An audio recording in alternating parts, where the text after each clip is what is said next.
Hey, very quick video here on naming esters.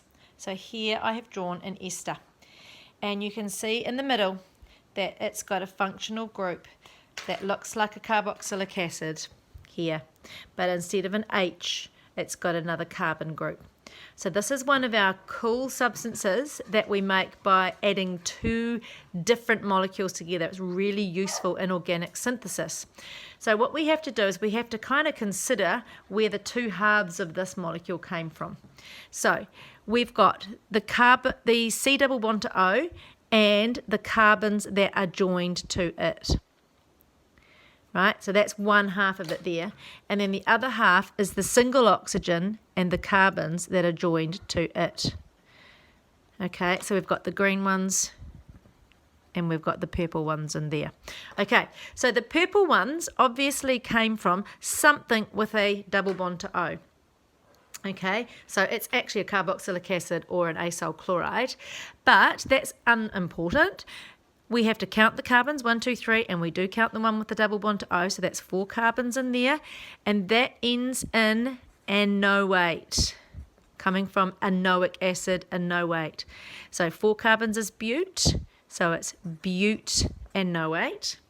Over here, this one actually came from an alcohol. Again, count the carbons, so we've got 2 carbons.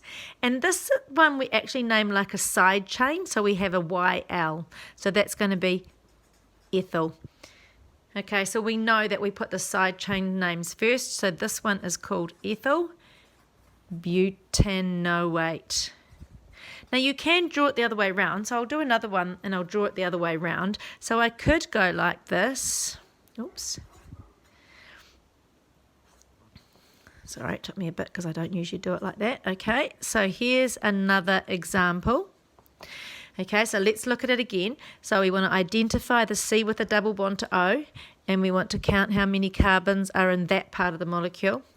Right, that's our purple one again, so that's 2 carbons.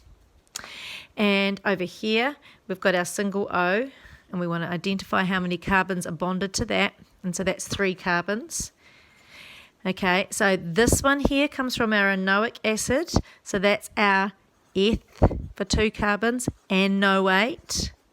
And this here is our side chain, so that is 1, 2, 3, propyl ethanoate.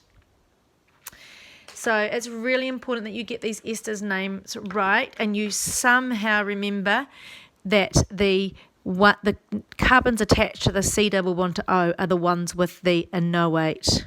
Okay.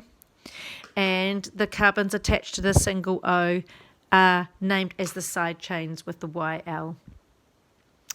That's it. Just takes practice.